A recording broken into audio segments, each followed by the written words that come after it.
Bacurau nasceu de um incômodo que os dois diretores sentiam. O cinema pode não moldar uma sociedade, mas com certeza é um reflexo dela. É a segunda vez que eu assisto no cinema um filme do diretor Kleber Mendonça Filho e a experiência sempre é muito forte. Eu não uso a palavra experiência à toa, é exatamente isso que ele vai te propor. Dessa vez, dividindo a direção com o Juliano Dornelles, eles trouxeram para o público um filme que talvez sirva como um espelho de alcance mundial, que não fale apenas da nossa realidade, mas do mundo inteiro. Bacurau é o Brasil. Talvez você escute isso mais de uma vez quando as pessoas estiverem falando sobre o filme, mas não é da boca pra fora. Essa cidade fictícia em um futuro distópico diz muito sobre a realidade em todos os cantos do nosso país. Existem diversas alegorias dentro desse filme e várias representações dos diferentes tipos de pessoas e pensamentos que nós podemos encontrar por aí. Começando já de uma maneira épica, lá do espaço, desde os primeiros segundos é possível perceber que esse é o projeto mais ambicioso do Kleber Mendonça Filho. Eu lembro perfeitamente das diferentes sensações ao assistir os seus filmes anteriores. Lembrando propostas como as do diretor Robert Altman, O Som ao Redor retrata o cotidiano de diferentes pessoas, todos situados em Recife, mas com diferentes classes sociais, diferentes realidades e muitas vezes divididas pelos espaços. Os espaços são muito importantes dentro desse filme. A proposta nos carrega para atuações bem tranquilas, com um tom e energia muito próprios do filme. Nós também temos momentos lúdicos e tensos que o diretor manteve em toda a sua cinematografia. Existem diversos símbolos dentro dos filmes do diretor que brincam com várias histórias da nossa cultura. Você acaba se envolvendo lentamente com cada uma daquelas pessoas, mesmo que tenha recebido um convite para participar daquelas vidas sem ter muitas informações sobre elas. O filme começa e aquelas histórias já estão acontecendo e não necessariamente você vai ganhar uma explicação das coisas. As dinâmicas são diversas e, por mais simples que esse cotidiano pareça, existe uma trama para cada uma dessas histórias e também uma trama principal que se revela apenas no fim. Então você pode ter duas experiências bem diferentes assistindo O Som ao Redor. A primeira vez que você assiste e a segunda vão ser completamente diferentes. Muitos momentos simples, na verdade, são pistas para um final muito forte. E depois que você sabe o que acontece no final, todos aqueles momentos ganham um novo significado. Então você estava assistindo a um filme de gênero o tempo todo, mesmo que não tivesse percebido ainda.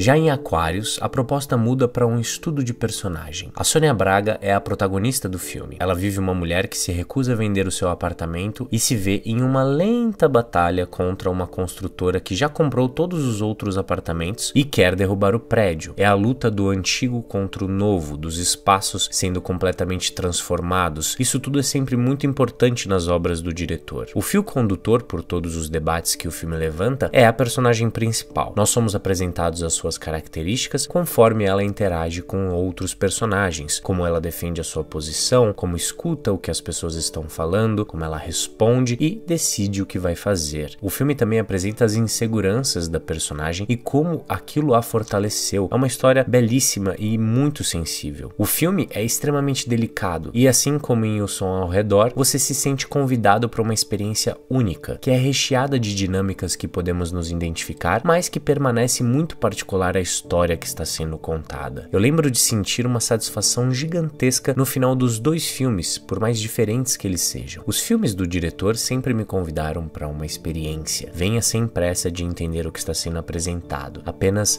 aprecie e confie na jornada. O final sempre será satisfatório. Em vários momentos você é colocado em posição de reflexão e o trabalho do público quando assiste um dos seus filmes precisa ser ativo. Um outro filme do diretor que eu assisti antes de Bacurau foi o documentário Crítico, um estudo realizado de 1998 a 2007 durante toda a carreira do diretor como crítico de cinema na época, onde ele debate com outros críticos, diretores e atores a relação do crítico com as obras, com os realizadores. Um estudo denso e bastante interessante. Para quem é cinéfilo e quer entender um pouco mais sobre essa área, entender como as pessoas pensam a crítica, essa é uma indicação forte que eu faço para vocês. Essa inquietação toda a paixão pela sétima arte e, é claro, a transição de observador para criador lembra a mesma trajetória de outros diretores. Os mais famosos talvez sejam os franceses da Nouvelle Vague, como o Truffaut e o Godard. Todos eles cinéfilos que tiveram seus anos como observadores e analisando o cinema, conhecendo a história do cinema, técnicas do cinema, realmente transitando pelas mais diversas possibilidades do cinema, mas que sempre tiveram algo dentro de si e que gostariam de transformar em arte. Eles tinham histórias para contar. E isso transforma as obras em algo ainda mais potente, porque quando um filme está sendo feito por um cinéfilo, você consegue perceber a diferença. E geralmente eles escrevem e dirigem seus filmes, como é o caso do Kleber. E ele acabou tendo uma carreira internacional muito forte com esses filmes e venceu o grande prêmio com Bacurau em Cannes. E infelizmente não tem o mesmo prestígio aqui no Brasil. Por mais que exista um público fiel aos seus filmes, de forma inédita na história do cinema nacional, ele está sendo cobrado pelos 2 milhões de reais que recebeu para realizar o filme O Som ao Redor. Além de ter entregado o filme, o sucesso da obra deixam o caso ainda mais bizarro. Para não perder o foco desse vídeo, eu tô deixando os links para vocês entenderem isso tudo aqui na descrição. Mas é um caso bem bizarro e é importante que a gente fale sobre ele. Afinal de contas, o diretor não fez nada de errado, seguiu todas as leis de incentivo para realizar o filme e não faz o menor sentido pedirem o dinheiro de volta. Então é isso, ele tá resolvendo na justiça, mas é muito bizarro ver esse tipo de coisa acontecendo e, é claro, não é uma coincidência.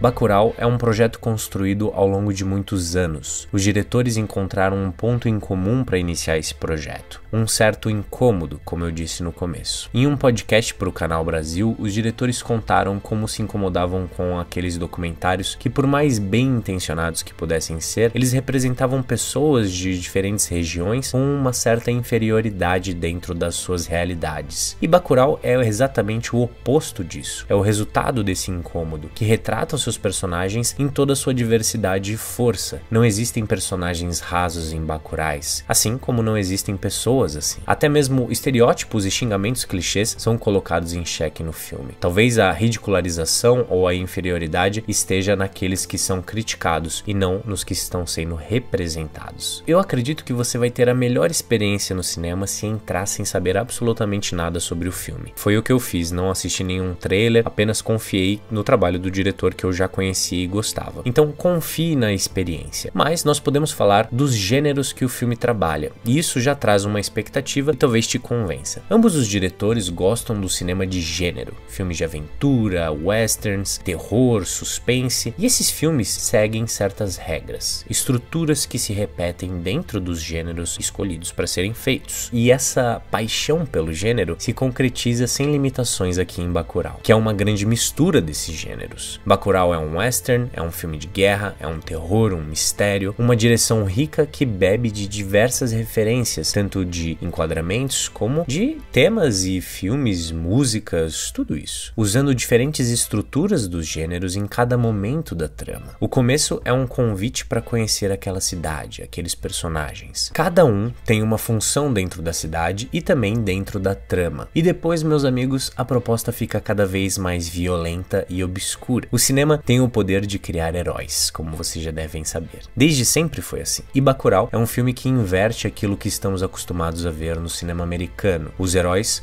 são brasileiros. O heroísmo ganha um novo rosto, um rosto de diversidade. É um heroísmo que você pode encontrar em diversos personagens. Assim como aconteceu nos westerns, por exemplo. Antigamente, nos westerns mais clássicos, os índios eram os invasores, eram os vilões, e existiu uma mudança nos filmes a partir dos anos 60, onde esses índios não são mais colocados como vilões, mas também não são transformados em heróis. Bacurau acrescenta uma nova pincelada ao tema, talvez até mesmo um novo capítulo. Com uma criação moldada na resistência dos seus personagens, a trama bebe da história para chegar a uma conclusão. E isso é muito importante. Por mais que a gente não entenda a profundidade da nossa própria história, ela está em Bacurau e pode ser revisitada em diversos momentos. É um convite para transformar o seu olhar sobre o nosso cinema e sobre o nosso Brasil. Eu particularmente senti que por trás dessa história existiam várias camadas diferentes. Camadas técnicas, com referências a diversos nossos cinemas, histórias e suas estruturas, com uma excelência na sua realização e também uma ousadia. O que é feito nesse filme talvez não tenha sido feito antes no cinema nacional. E, principalmente, as camadas sociais do filme. É impressionante como ele conversa com a realidade do mundo. Essa ficção distópica claramente está falando de um mundo não tão distante de existir. Muito provavelmente porque os diretores estavam escrevendo Bacurau e estavam focados no roteiro assim que o Donald Trump foi eleito. Então, muitas das coisas distópicas que eles colocaram dentro do filme estão baseadas naquilo, mas que conversam com a realidade do Brasil nesse exato momento. Os símbolos e metáforas feitas vão te dar a sensação de quero mais. Eu preciso ver esse filme de novo e o mais importante, ele acende um desejo gigantesco de conhecer o melhor do nosso cinema, conhecer a nossa história, os nossos diretores, os nossos atores e atrizes, os nossos roteiristas. Bacurau não só fortalece o nosso cinema, como homenageia a nossa própria história. Eu vou pagar para ver Bacurau de novo e é um grande prazer saber que ele foi realizado no nosso país, por pessoas que nasceram aqui e falam a nossa língua, por mais complexas que as coisas estejam para quem quer trazer para o nosso cinema novos capítulos. Bacurau mergulha nos gêneros e entrega para o público tudo aquilo que podemos esperar quando vemos um filme dentro dessas estruturas. O que não esperamos é como ele vai além com a sua trilha, com o seu elenco gigantesco, a sua direção muito precisa e também em todas as suas mensagens entregues de uma forma nunca vista antes. Pelo menos não por esses olhos.